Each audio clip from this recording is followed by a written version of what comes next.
Kita ke informasi mancanegara, Saudara. Pasukan Israel menyerang rumah sakit Indonesia di Gaza Utara, Palestina, Senin waktu setempat. Menurut Direktur Rumah Sakit Indonesia di Gaza, serangan pasukan Israel menyasar lantai 2 dan 3 gedung rumah sakit. Ada sekitar 40 pasien yang tengah dirawat di sana. Informasi terakhir yang kami himpun dari sukarelawan Mercy di Gaza, Rumah Sakit Indonesia sudah dikepung pasukan Israel sejak 5 Oktober 2024. Indonesia hospital exposed to attack by the Israeli forces, and they attacked the second and third floor. Now we have 40 patients, 30 of them they are injured patients. There is some of the patients they are very serious and they need oxygen and they need critical care. So the light, electricity is off since midnight, and the medical staff they cannot make the generator on because of the a lot of attack and a lot of danger. Informasi terkini dari Gaza kita akan tanyakan langsung ke sukarelawan Mercy di Gaza Tengah. Ada Fikri Rofiul Haq di sana.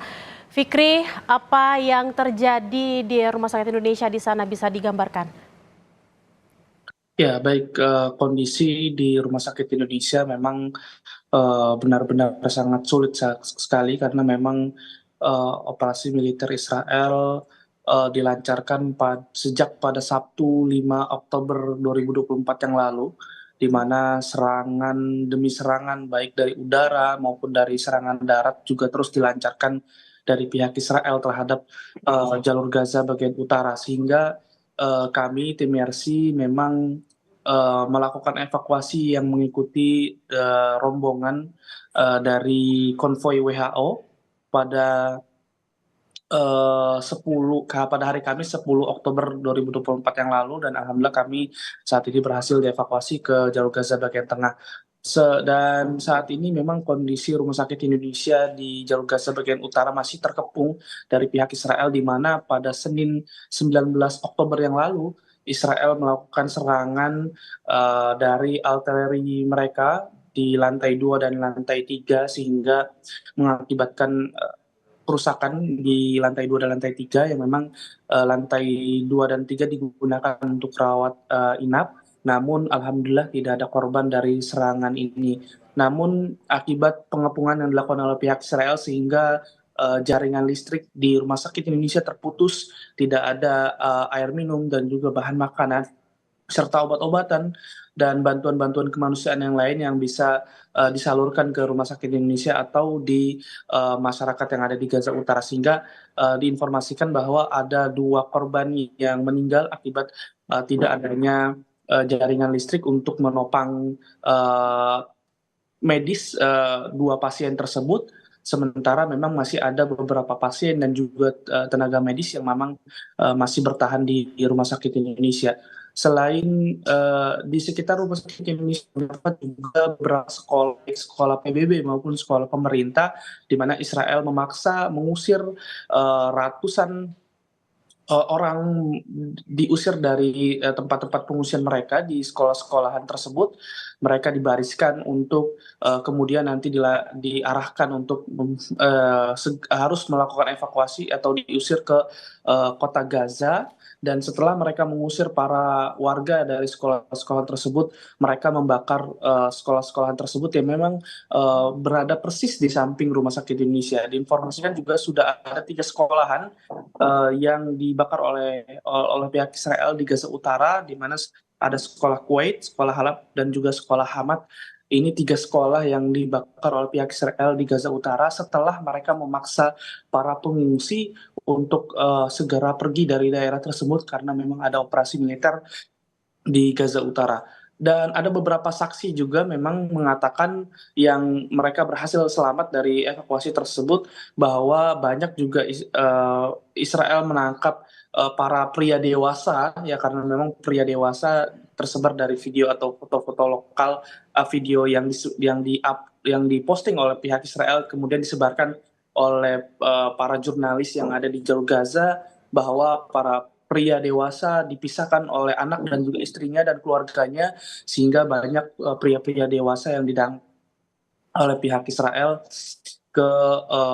tidak tahu mereka akan dibawa kemana, namun di video yang beredar mereka ditangkap oleh pihak Israel. Kemudian saat ini sudah memasuki hari ke-19 pengepungan terhadap masyarakat yang ada di Gaza Utara, sehingga 3 fasilitas rumah sakit, yaitu Rumah Sakit Indonesia, Rumah Sakit Al-Auda, dan Rumah Sakit Kamal Udwan memang benar-benar kondisinya sangat sulit sekali, kekurangan bahan logistik, obat-obatan, dan juga kekurangan tenaga medis di Gaza Utara.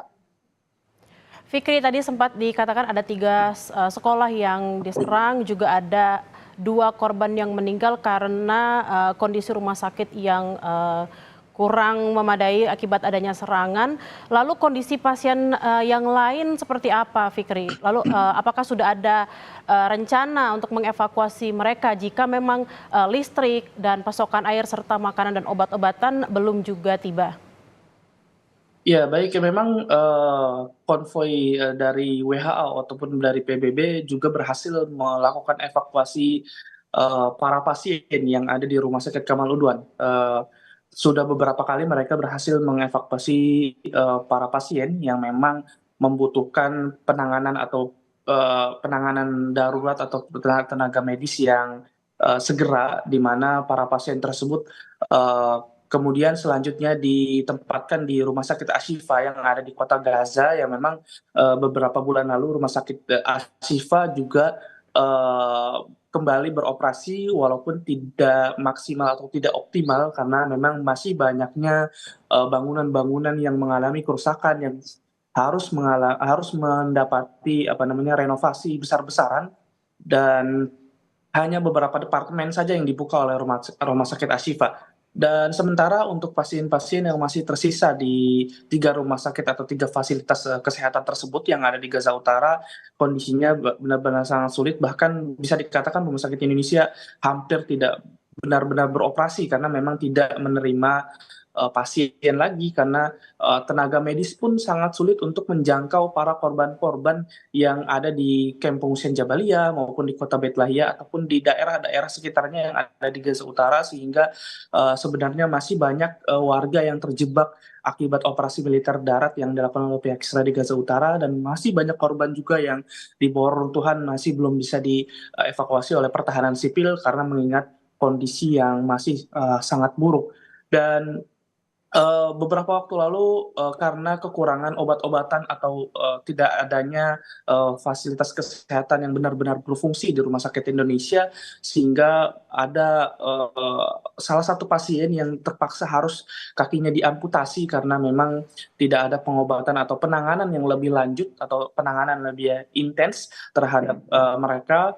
Ini dikarenakan memang pengepungan yang dilakukan oleh pihak Israel, sehingga tidak ada obat-obatan yang masuk ke jalur Gaza bagian utara atau bantuan-bantuan kemanusiaan lainnya seperti makanan dan juga air bersih.